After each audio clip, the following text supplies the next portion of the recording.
Ingeniería de reacciones químicas, módulo 5, aula 5.1. Efectos de temperatura y presión en reactores ideales. Los efectos de temperatura y presión en reactores ideales es lo que vamos a ver en la aula de hoy. Inicialmente faré una introducción y continuaré con las reacciones simples, efectos de temperatura y presión en reacciones simples. Veremos calores de reacción a partir de la termodinámica, calor, reacción y temperatura, cómo se relacionan, constante de equilibrio a partir de la termodinámica y a conversión de equilibrio. Entonces, a busca por condiciones favorables para una determinada reacción es necesario considerar un tipo de reactor y cuál es la capacidad o volumen de ese reactor que es preciso para obtener una determinada conversión y distribución de productos. Y también es preciso tomar en cuenta cómo la temperatura y presión influencian la distribución de productos y la conversión de reagentes para los productos sellados. Entonces, para eso es necesario hacer análisis de efecto de temperatura y presión y existen 3 etapas para ese análisis. La primera etapa nos tenemos que conferir cómo son afectadas la conversión de equilibrio, a taxa de reacción y la distribución de productos con la variación de temperatura y de presión. Y conociendo eso, entonces será posible determinar a programación óptima de temperatura que nos permite aproximar a un proyecto, un reactor ideal. Entonces, além disso, todos conocemos que las reacciones químicas están acompañadas por efectos térmicos, cuales están dados por el delta G de la reacción. Y cómo entonces esos efectos térmicos modifican a temperatura de mixtura reaccional. Es necesario conocer eso. Conociendo cómo esos efectos térmicos modifican la temperatura de mixtura reaccional, entonces es posible proponer sistemas de reactores y trocadores de calor que se aproximan o más posible del óptimo. Y finalmente, tener en cuenta desde el punto de vista económico cuáles las consideraciones económicas para seleccionar un dos sistemas favorables como un sistema mejor para hacer las reacciones. Entonces, en las reacciones simples nos estamos interesados en un grado de conversión. Un grado de conversión cuando no tenemos variación de temperatura, somente eso. Más ahora, con una variación de temperatura, también es necesario conocer la estabilidad de tu reactor. Entonces, para eso es necesario obtener algunas informaciones de termodinámica. De entre ellas, el calor liberado o absorbido para una dada extensión de la reacción y cuál es la conversión máxima posible de esa reacción. El calor liberado o absorbido para una reacción química a una temperatura T2 va a depender de qué? De la naturaleza del sistema reaccionado, de la cantidad de reagentes presentes en un reactor y de la temperatura y presión del sistema de reacción. Y ahora se calcula por el delta G de reacción. Si el delta G de reacción fuera desconocido, entonces usan los calores de formación y de combustión de los reagentes que están tabelados a temperatura 25 grados centígrados, calores padrones, para poder obtener el delta G de reacción en esa temperatura, en 25 grados centígrados. Entonces, vamos a tomar en cuenta la reacción A moles de A, formando R moles de R más S moles de S. O calor da reação a temperatura T é o calor transferido pelo ambiente ao sistema reaccional quando A moles de A desaparecem para produzir R moles de R e S moles de S. Assim, então, nós temos que essa reação, então, tem o delta H da reação, que ele pode ser positivo se a reação for endotérmica e negativo quando a reação for exotérmica. Então, como eu posso avaliar o calor da reação a temperatura T2, conhecido o calor da reação a temperatura T1? O calor de reacción a temperatura T1 puedo calcular con los calores de formación y de calores de combustión que están tabelados a 25 grados centígrados.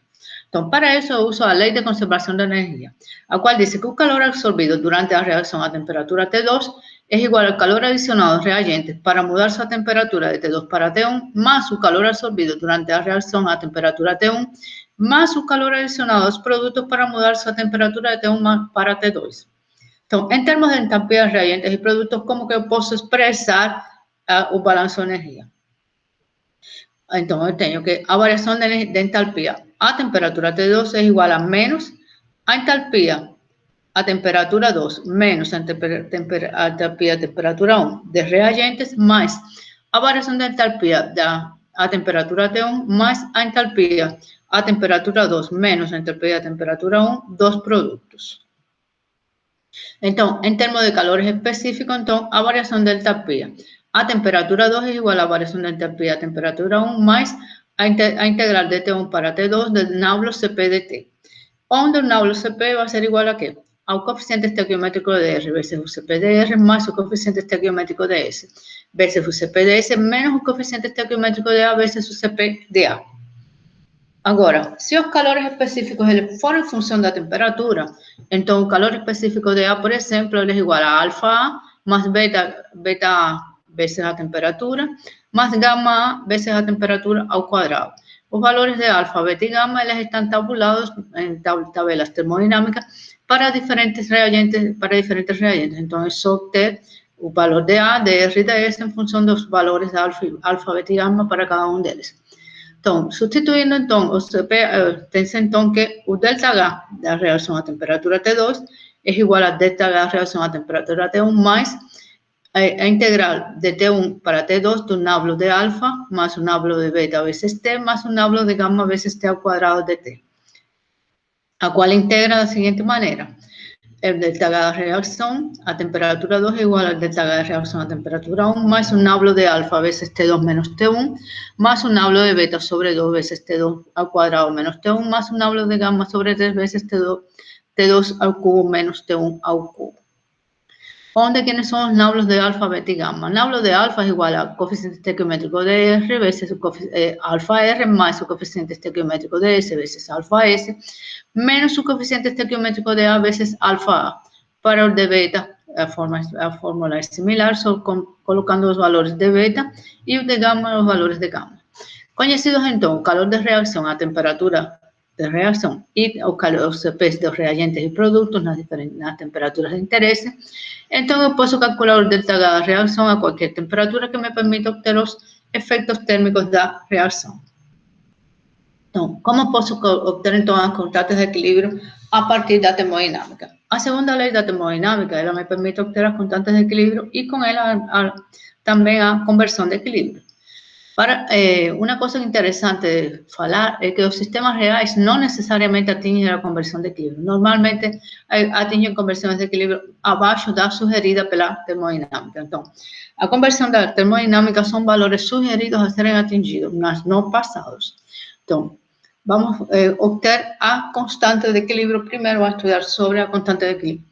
Primero, a constante de equilibrio vamos a tomar en cuenta la variación de energía padrón, libre padrón para reacción anterior a una determinada temperatura T. Entonces, la variación de energía libre padrón es igual a R veces la energía libre de R, padrón, más S veces la energía libre padrón de S, menos A veces la energía libre padrón de A, que es igual a RT, logaritmo nepeliano da constante de equilibrio.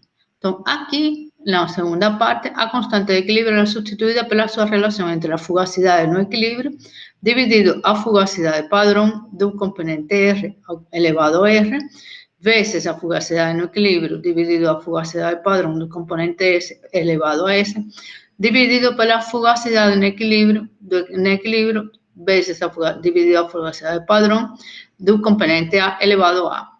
Es decir, de productos dividido reagentes. Para obtener esa la relación de A en función de K en función de la fugacidad. Entonces, ¿cuáles son los estados padrón que se usan? Para gases, componente puro una atmósfera, aproximación de gas ideal. Sólidos, por componente puro una atmósfera. Líquidos, líquido puro a supresión de vapor. Soluto, un mol por litro o concentraciones diluidas tal que su actividad sea igual a 1. Entonces, así, KF puede ser definida en función de las fugacidades, siendo que KF es igual a fugacidad de dos productos elevados a sus coeficientes estequiométricos, no equilibrio de los productos elevados a sus coeficientes estequiométricos dividido a fugacidad de un reagente elevado a sus coeficientes estequiométricos. Kp es igual a las presiones parciales de productos elevados a sus respectivos coeficientes estequiométricos dividido a presión parcial de reagente elevado a su coeficiente estequiométrico. K epsilon es la fracción molar en un vapor de los productos de RS elevados a sus coeficientes estequiométricos dividido a fracción molar de A de un reagente elevado a su coeficiente estequiométrico. Y a concentración de equilibrio en función de a constante de equilibrio en función de las concentraciones es igual a concentración de equilibrio de productos elevado a sus coeficientes estequiométricos dividido a concentração de equilíbrio do reagente elevado ao seu coeficiente estequiométrico. Então, para gases a baixas pressões, existe um desvio muito pouco da idealidade. Então, se pode considerar que o estado, se pode considerar como gases ideais. Então, o estado padrão para gases é a uma atmosfera onde a fugacidade padrão é igual a pressão padrão é igual a uma atmosfera. Então, nesse caso, K é igual a E a menos delta Y, variação de energia padrão dividido RT é igual a Kp, a constante da pressão parcial, multiplicado pela pressão parcial a uma atmosfera elevada a menos delta N. Sendo que P0 é igual a uma atmosfera, ele é usado sempre, e o uso dele é para manter a consistência dimensional dos diferentes constantes de equilíbrio. Então, para qualquer componente I de um gás ideal, então nós temos que a fugacidade desse componente é igual à sua pressão parcial, é igual à sua fração molar vezes a pressão total e é igual à sua concentração de equilíbrio vezes a RT. Assim, então, nós temos que a constante em função de equilíbrio em função da fugacidade é igual à constante de equilíbrio em função da pressão parcial. Então, nós temos, então, a constante de equilíbrio, ela pode estar relacionada pela Kp, constante obtida a partir das pressões parciales, dividido por este termo, que é o termo para manter a consistência adimensional, que sempre é igual a 1. Também a constante de equilíbrio é igual a Ky, que é a constante de equilíbrio das frações molares, vezes a pressão total elevado a delta N, dividido 1, mais a constante de equilíbrio é igual também à constante de equilíbrio das concentrações multiplicado por RT elevado a delta N dividido por 1, sendo que delta N é o coeficiente estequiométrico dos produtos menos o coeficiente estequiométrico dos produtos. No caso de sólidos, a variação da fugacidade com a temperatura é pequena e pode ser ignorada, devido a que a fugacidade no equilíbrio dividido a fugacidade padrão do componente sólido é igual a 1. Então, a composição de equilíbrio, então, ela é governada pela constante de equilíbrio K e varia com a temperatura. Esta expressão que nós temos aqui embaixo é a expressão é a lei de Van Hoff, a equação de Van Hoff. Na equação de Van Hoff, nós temos que a variação, a derivada do logaritmo da constante de equilíbrio em função da de T é igual a delta HR sobre RT2. Integrando, então, a equação anterior, quando delta HR é constante, se obtém que logaritmo nepeliano de K2 sobre K1 é igual a menos delta HR sobre R multiplicado pelo inverso de T2 menos o inverso de T1. Agora, se delta HR varia com a temperatura, então deve ser integrada. Então, logaritmo de K2 sobre K1 é igual a 1 sobre R, integral de T1 até T2 de delta HR sobre T2 de T. Então, substituindo então delta HR e usando sua dependência de delta P com a temperatura, com WCP com a temperatura, temos então que o delta HR vai ser igual a delta HR a uma temperatura qualquer a zero, mais o integral de T0 até T de delta C de WCP de T. Integrando então a equação anterior, se obtém que R vezes o logaritmo nepeliano de K2 sobre K1 é igual a nablo alfa logaritmo nepeliano de T2 sobre T1 más nablo de beta sobre 2 multiplicado por T2 menos T1 más nablo de gamma sobre 6 multiplicado por T2 al cuadrado menos T1 al cuadrado más un termo que multiplica o inverso de T2 menos inverso de T1 que contiene ese termo menos delta HR0 más nablo alfa T0 más nablo de beta sobre 2 T0 al cuadrado más nablo de gamma sobre 3 T0 al cubo. Entonces, as expressões anteriores, então, elas nos permitem obter a constante de equilíbrio e a conversão de equilíbrio em função da temperatura. Quais são as conclusões que eu posso chegar a obter da termodinâmica? Primeiro, a constante de equilíbrio ela não é afetada pela pressão, pela presença ou ausência de inertes ou pela cinética da reação, mas ela é afetada pela temperatura. Mesmo que a constante não seja afetada pelos parâmetros anteriores, então, a concentração de equilíbrio e a conversão de equilíbrio elas podem ser afetadas por essas variáveis. Então, se, por exemplo, K for muito maior do que 1, então a conversão de equilíbrio ela tende a estar muito perto de 1 e eu considero a reação como uma reação irreversível. Se K for muito menor que 1, a constante de equilíbrio. Então, ela vai ser baixa e a reação é uma reação reversível. Então, além disso, o aumento da temperatura faz com que a conversão de equilíbrio aumente se a reação for uma reação endotérmica. E o aumento da temperatura faz com que a conversão de equilíbrio diminua para a conversão em reações exotérmicas. Agora, afetação da pressão. O aumento da pressão em reações em fase gasosa, como eu vou ter a afetação da pressão. Então, a conversão de equilíbrio ela vai aumentar quando o número de moles diminui com a reação.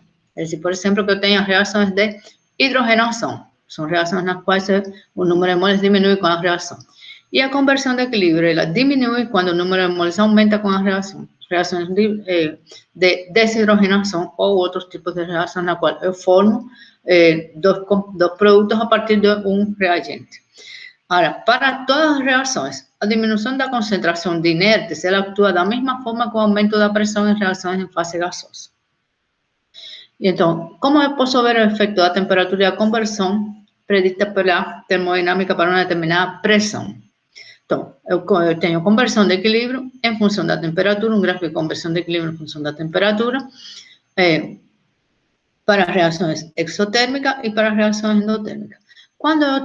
Se a reação for endotérmica, ela vai ser favorecida pelo aumento da temperatura. Então, o aumento da temperatura, na medida que vai aumentando, eu vou ter que a conversão de equilíbrio ela vai aumentando e ela, na medida que até um ponto na qual ela se aproxima muito de uma reação irreversível, porque o K vai ser maior do que 1, bastante maior do que 1. Quando a reação é exotérmica, o aumento da temperatura faz com que a conversão de equilíbrio vá diminuindo na medida que vá aumentando a temperatura. Então, somente são possíveis conversões muito baixas quando a temperatura é muito alta. Então, as reações exotérmicas não são favorecidas pelo aumento da temperatura. Continua no próximo vídeo.